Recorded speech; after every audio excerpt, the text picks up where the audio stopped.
So welcome students. From today we are going to start our syllabus from standard 11th of biology subject.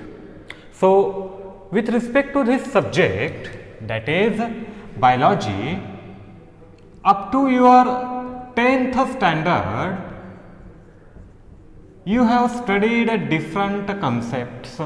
ये जो subject है biology in general science up to your tenth standard तक आपने इस subject में biology से related काफ़ी सारे कंसेप्ट्स, काफ़ी सारे टॉपिक स्टडी किए होंगे. But from this year you have to study this subject as an independent science. यहाँ पर हमें ये साइंस में इन्वॉल्व रहने वाला कोई पार्ट की तरह स्टडी ना करते हुए इसे एक इंडिपेंडेंट साइंस की तरह स्टडी करना है. ठीक है. अब इसका बेसिक जो भी है इस सब्जेक्ट का, ये आपने काफ़ी अच्छी तरह से पढ़ा होगा. You are well familiar with the term biology. इसके अंदर क्या इंक्लूड किया जाता है, क्या होता है. जनरली किसे कहते हैं हम biology? The term biology, a branch of fundamental science which deals with the study of living organisms. किसके साथ है?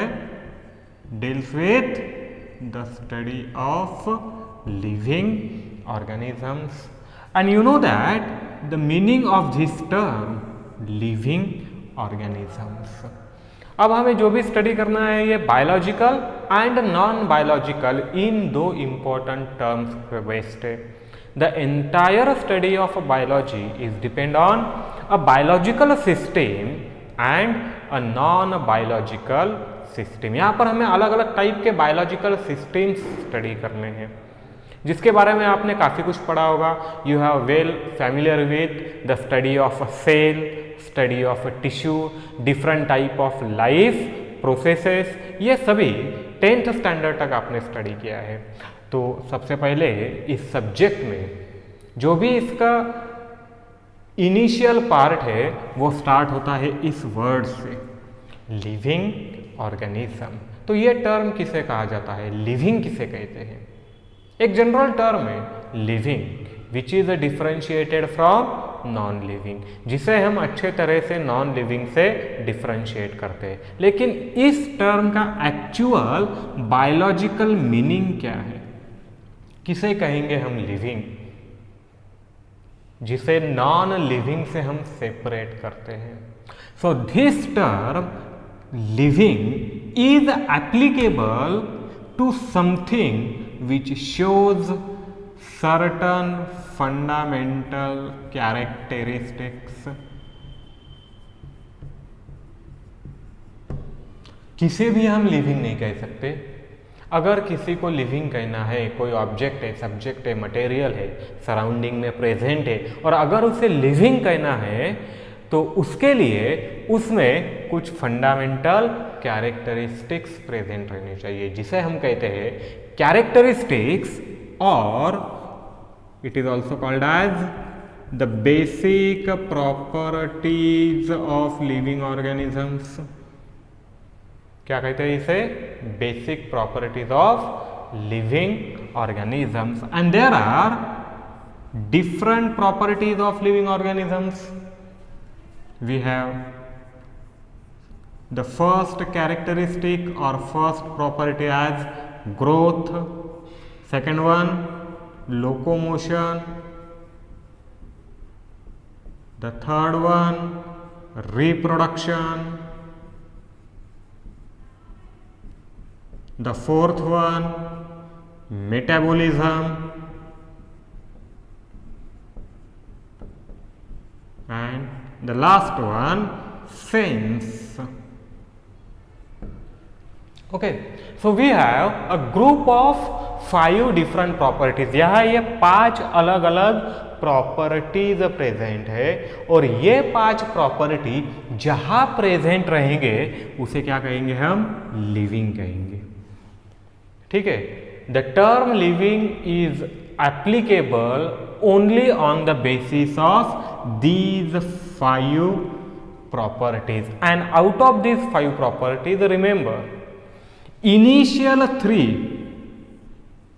that growth, locomotion and reproduction are categorized into a separate group. Metabolism and sense, both of these properties are categorized into different group. यहाँ पे इन दोनों में भी एक classification किया जाता है, growth, locomotion, reproduction. These are called as non defined properties of living organism. इन प्रॉपर्टीज को कहा जाता है non defined properties, while metabolism and sense are called as defined properties. किसे कहेंगे हम डिफाइंड और non defined? Non defined means which can not be applicable universally,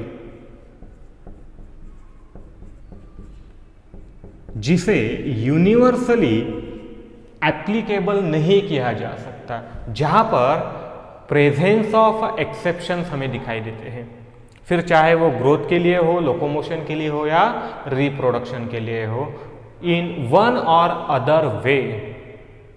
जैसे कि हम एग्जांपल देखते हैं, locomotion, the change in position from one place to another place independent of external forces.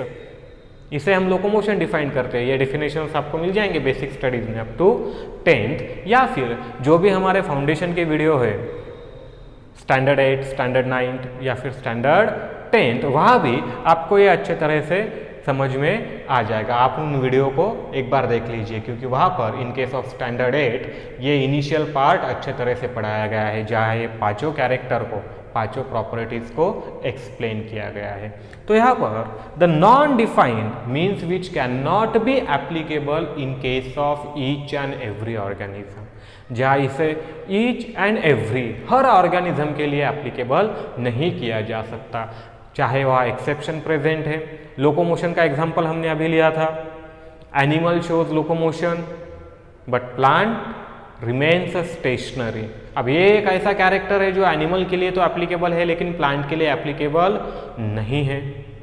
ठीक है, तो ऐसे जो भी एक्सेप्शंस है, like in case of reproduction, certain organism show the sexual type of reproduction और ओनली. कुछ ऑर्गेनिज्म में हमें बस सेक्सुअल टाइप का रिप्रोडक्शन दिखाई देता है, जैसा हायर एनिमल इंक्लूडिंग ह्यूमन. कुछ एनिमल ऐसे हैं, कुछ प्लांट ऐसे हैं जहाँ पर only asexual type of reproduction हमें दिखाई देता है. जो भी लोअर ऑर्गेनिज्म है, प्रीडोमिनेंटली लोअर कैटेगरीज है. ओके, और कुछ ऑर्गेनिज्म ऐसे हैं जहाँ पर ये दोनों भी प्रेजेंट है. कुछ टाइप के प्लांट्स ऐसे हैं which shows reproduction by sexual as well as asexual method. तो इन्हीं वजह से ये जो इनिशियल 3 कैरेक्टर है, इसे यूनिवर्सली हर ऑर्गेनिज्म पे अप्लाई नहीं किया जा सकता, इसीलिए इन्हें कहा गया है non defined characters of living organism. But metabolism and sense are called as defined. ठीक है, because these 2 characters are applicable universally to all organisms. It is a difference between non-applicable and applicable. ठीक है, so growth, locomotion and reproduction are non-applicable properties, non-defined, while metabolism and sense are applicable or defined properties of living organisms. ठीक है, ये एकदम introductory part है, एकदम initial part है कि लिविंग किसे कहा जाता है. और जहां भी इनमें से अगर एक भी कैरेक्टर प्रेजेंट नहीं है या उसे एक्सेप्शन है, तो उसे हम कहते हैं non living. And we have only one difference between this living and non living. The most famous example of viruses. Virus पूरी तरह से लिविंग भी नहीं है, पूरी तरह से नॉन लिविंग भी नहीं है. It is placed on the verge, that is a boundary between living and non living. So जो है इनिशियल पार्ट है इस स्टडी में, बायोलॉजी में, या हमें अलग अलग एस्पेक्ट स्टडी करने हैं। The study of living organism including all these fundamental characteristics, जहाँ पर 4 बेसिक कंसेप्ट है। अगर हम स्टडी की बात करें तो this study of living organism include 4 fundamental concept, while the first one is the morphological study,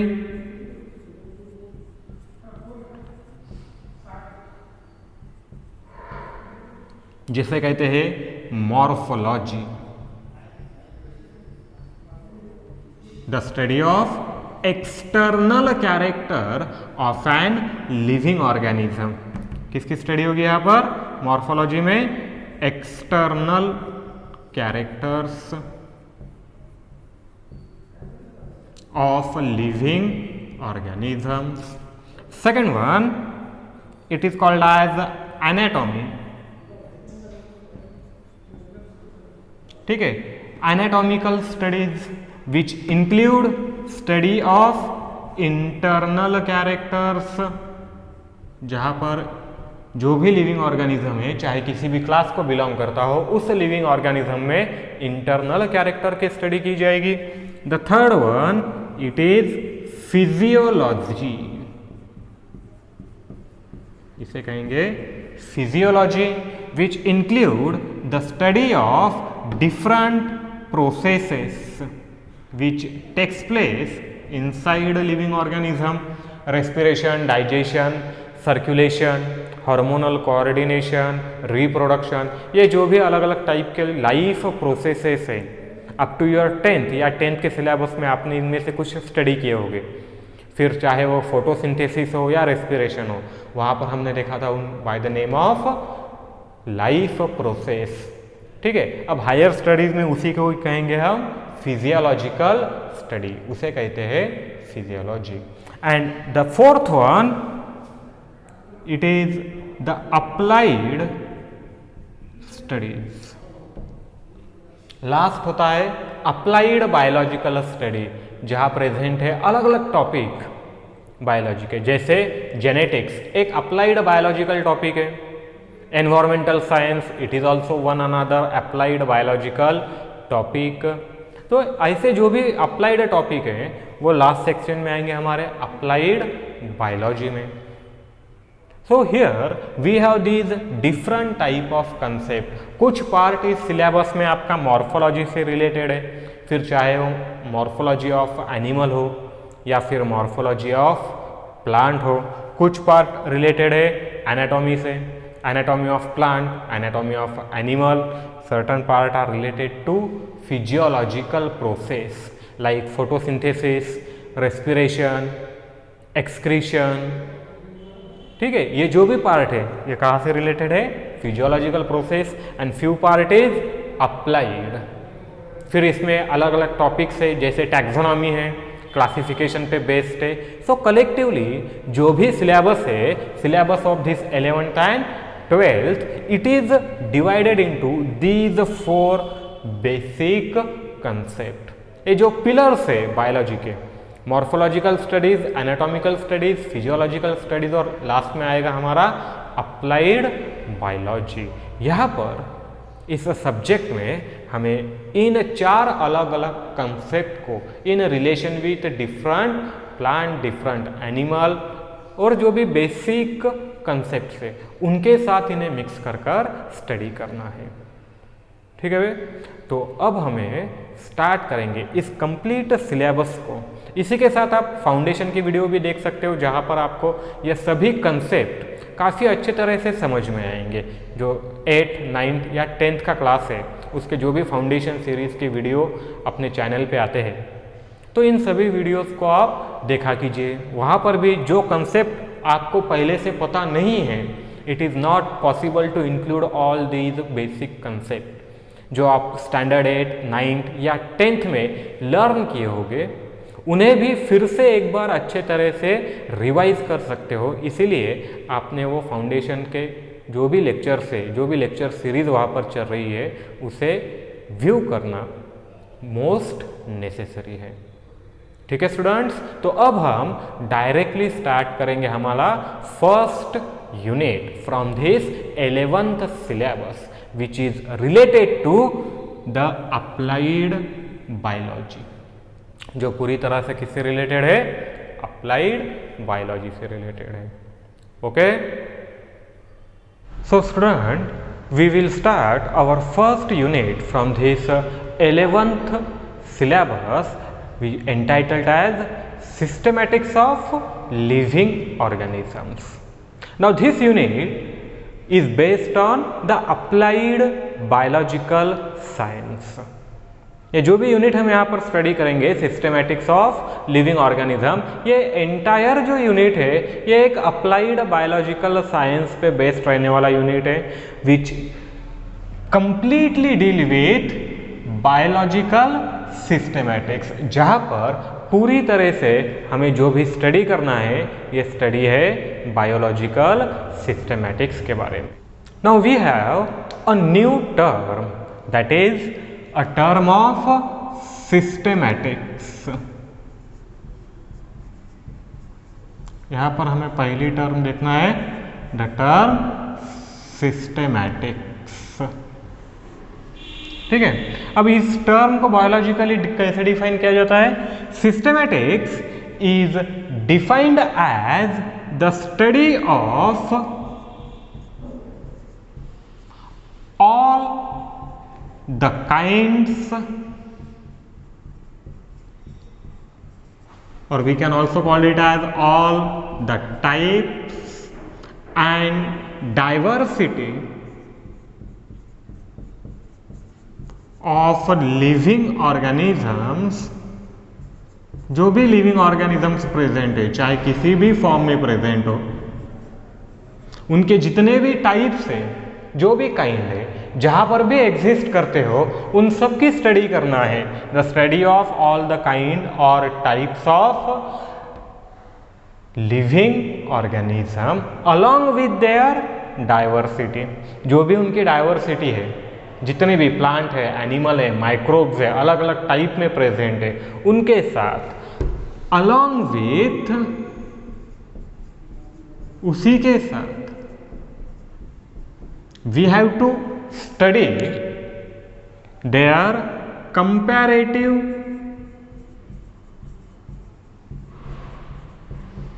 and evolutionary relation.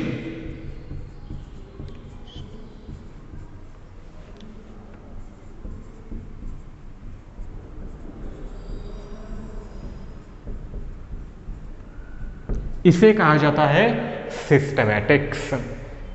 ठीक है, अब बायोलॉजिकल सिस्टेमैटिक्स, इस यूनिट की जो शुरुआत है हम इस टर्म के साथ करेंगे यहाँ से कि सिस्टेमैटिक्स किसे कहा गया है। अब biological systematics is defined as a study of all the kinds और type of diversity of living organism, जो भी डाइवर्सिटी इनमें प्रेजेंट है।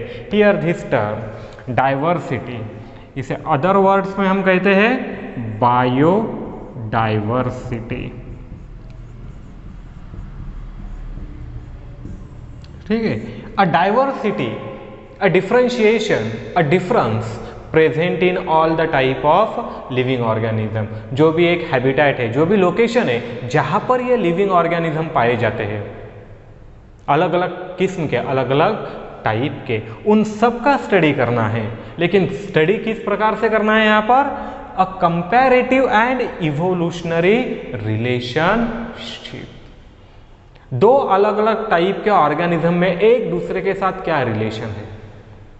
एक गिवन हैबिटेट में, अब ये टर्म शायद आपको पता होगी, हैबिटेट, एक गिवन हैबिटेट में कितने अलग अलग टाइप के प्लांट्स प्रेजेंट है, एनिमल प्रेजेंट है, या जो भी इस प्लैनेट पे एग्जिस्ट करते हैं, उन सब में कंपैरेटिव रिलेशन क्या है, उनमें हम किस तरह से कंपेयर कर सकते हैं, इनमें इवोल्यूशनरी रिलेशनशिप क्या है। ठीक है, सो इन अ सिंपल वर्ड, अगर इस कंप्लीट डेफिनेशन को समझा जाए तो this complete definition of systematics gives us a idea of classification.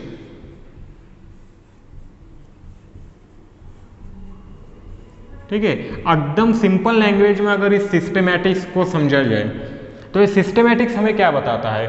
This systematic gives us an idea about classification of living organism. फर्क सिर्फ इतना है कि ये सिस्टमैटिक्स द्वारा दिया गया ये जो भी क्लासिफिकेशन है, it is scientific classification.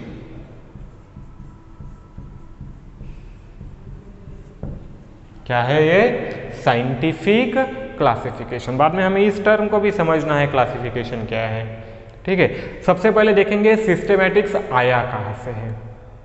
Okay, so from the ancient times, अगर हम हमारे स्पेसीज को सेंटर में रखते हैं, ह्यूमन, ठीक है। अब यहाँ पर एक फंडामेंटल कंसेप्ट है बायोलॉजी का जो इन सबसे रिलेटेड है। The fundamental concept is that no living organism survives in absolute isolation. कोई भी लिविंग ऑर्गेनिज्म एब्सोल्यूट आइसोलेशन जिसे कहा जाता है,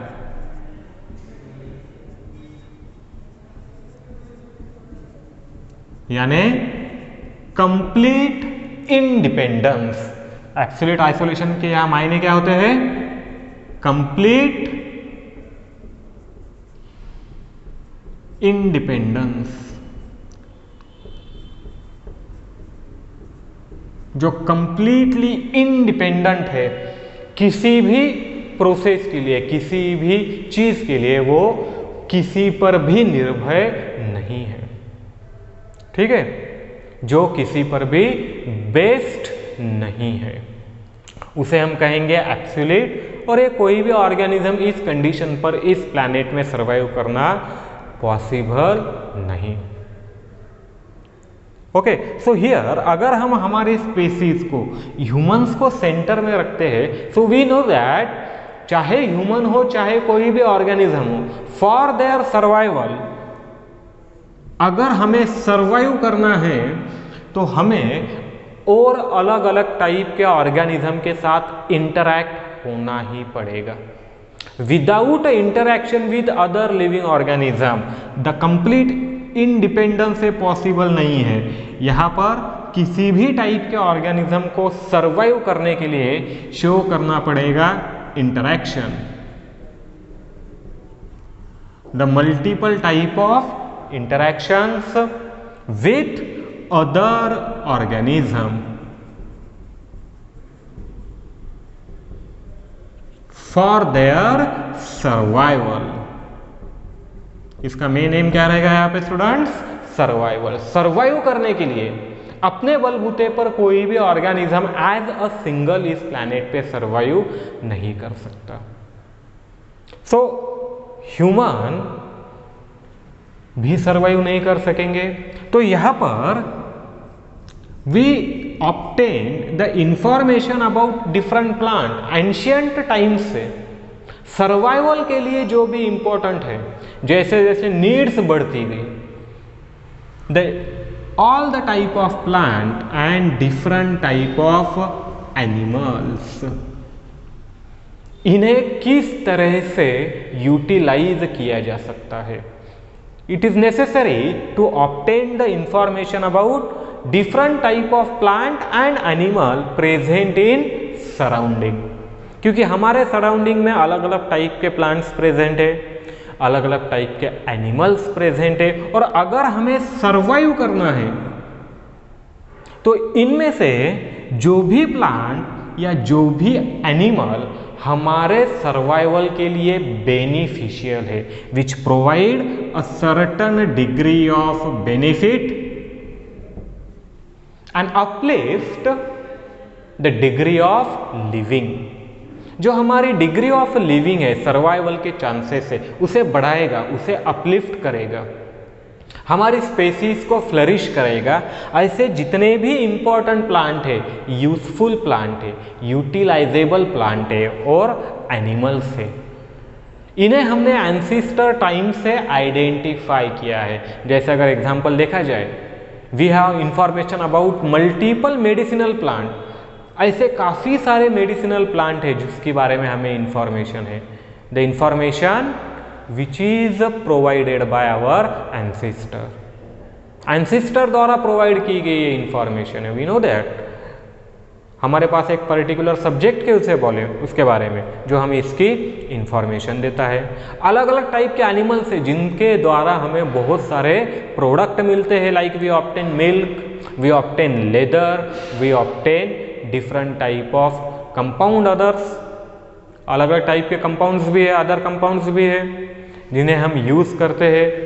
तो ये इंफॉर्मेशन गैदर करने के लिए क्या जरूरी है?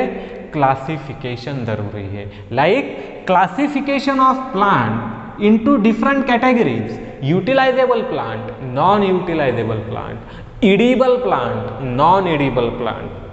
कोई भी प्लांट या कोई किसी भी प्लांट के फ्रूट हमारे लिए इडिबल नहीं है।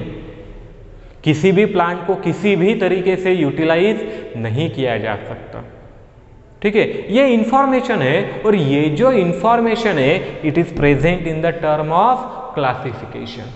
जैसे हम प्लांट्स को क्लासिफाई करते हैं, इडिबल प्लांट, ठीक है, कोई कोई प्लांट कंप्लीटली इडिबल है, किसी प्लांट के सिर्फ फ्रूट्स इडिबल है, किसी प्लांट के सिर्फ लीव्स इडिबल है। तो एक टाइप का ये क्लासिफिकेशन है which is done by humans, जो हमने किया है। इसी टाइप का क्लासिफिकेशन हमें एनिमल्स में भी दिखाई देता है। एनिमल्स में भी इडिबल एनिमल है, नॉन इडिबल एनिमल है, एनिमल प्रोडक्ट्स है, मिल्क है, एग्स है, काफ़ी सारे हैं। तो इन सबको अलग अलग टाइप में, अलग अलग प्रकार से एंसेस्ट्रली क्लासिफाई किया जाता है, डिपेंड ऑन द बायोडाइवर्सिटी। ये चीज़ किस पर डिपेंड है? बायोडाइवर्सिटी पे डिपेंड है कि किस टाइप के प्लांट, किस टाइप के एनिमल उस पर्टिकुलर हैबिटेट में या उस जोग्राफिकल एरिया में प्रेजेंट है। The animal which is not present in A given geographical area, जिसके बारे में हम अननोन है, ऐसे काफ़ी सारे एनिमल के टाइप से, काफ़ी सारे प्लांट के टाइप है जो हमारे सराउंडिंग में प्रेजेंट नहीं, तो उन्हें हम क्लासीफाई नहीं कर सकते। तो ये जो इनिशियल टाइप ऑफ क्लासिफिकेशन है और ये सब किस लिए किया जाता है? Remember, everything is done for survival and to obtain benefit. Survival के लिए जो हमें हेल्प करेगा और जिससे कोई ना कोई बेनिफिट हमारे स्पेसीज को होगा, इसीलिए इन्हें एक्सप्लॉइट किया जाता है। कौन यूज है, कौन सा यूज है, किस तरह का यूज है, कितने ज़्यादा क्वांटिटी में यूज़ किया जाता है, ये सभी इंफॉर्मेशन लेने के लिए वहाँ पर किया गया है एक क्लासिफिकेशन। ठीक है, most commonly we have a field जिसे हम कहते हैं आयुर्वेद। देखा होगा आपने आयुर्वेदिक मेडिसिन्स में अलग अलग टाइप के प्लांट अलग अलग का रेमेडियल थेरेपी में यूज़ किया जाता है, डिफरेंट डिसीज़ के लिए डिफरेंट ट्रीटमेंट के द्वारा यूज़ किया जाता है। तो ये सब एक क्लासिफिकेशन है, ये सब एक इंफॉर्मेशन वहाँ पे प्रेजेंट है, but that particular classification is non scientific. कैसा है ये क्लासिफिकेशन? नॉन साइंटिफिक क्लासिफिकेशन है। यहाँ हमें पास जो भी ये फील्ड है जिसे हमने ब्रॉडली सिस्टेमैटिक्स कहा गया है, इस सिस्टेमैटिक्स में यही किया जाएगा। Classification of plant and classification of animals ही है, लेकिन which is based on certain scientific principles. The classification which is based on scientific principle. जैसे आपने पीरियोडिक टेबल देखा होगा केमिस्ट्री में, स्टडी किया है पीरियोडिक टेबल, बस उसी तरीके से यहाँ पर जहाँ पर पीरियोडिक टेबल में अलग अलग एलिमेंट साइंटिफिक बेसिस पे depending upon their atomic number, depending upon their atomic mass and other chemical properties, physical properties classify किया जाता है, वैसे ही यहाँ पर प्लांट्स को, एनिमल्स को अलग अलग टाइप में एक बायोलॉजिकल क्लासिफिकेशन सिस्टम में क्लासिफाई किया जाता है। तो यहाँ इस यूनिट में हमें इसी क्लासिफिकेशन को स्टडी करना है। और ये जो भी पैटर्न है ये अप्लाइड बायोलॉजिकल पैटर्न है, अप्लाइड बायोलॉजिकल साइंस है, जिसे कॉमनली साइंटिफिकली कहा जाता है टैक्सोनॉमी।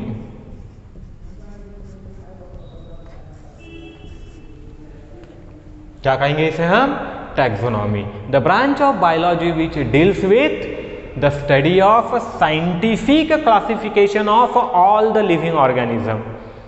जितने भी लिविंग ऑर्गेनिज्म है, it is not limited to plant और एनिमल, ये सिर्फ प्लांट और एनिमल के लिए लिमिटेड नहीं है, including viruses, bacteria, fungi, plant, animal, algae, जो भी लिविंग है इस प्लैनेट पे, उस लिविंग थिंग को आइडेंटिफाई करना है, identification and a systematic classification, उसे एक सिस्टेमैटिकली क्लासिफाई करना है based on the scientific principle. ये सब कहा किया जाता है टैक्सोनॉमी में। सो ये जो पहला यूनिट है हमारा, बेसिकली इस यूनिट में 2 पार्ट है। जहाँ पहले पार्ट में हमें स्टडी करना है टैक्सोनॉमी, लिविंग ऑर्गेनिज्म कितने अलग अलग टाइप के हैं जिसे हमने बायोलॉजिकली क्लासिफाई किया गया है, और उनके details, taxonomical classification of living organism and overview details of all the scientific classes जो भी यहाँ पर बनाए गए हैं बायोलॉजिस्ट के द्वारा, ये सभी हम इस फर्स्ट यूनिट में स्टडी करेंगे।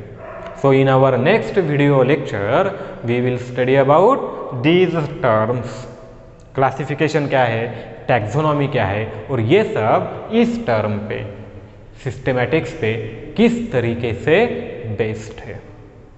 ठीक है स्टूडेंट्स।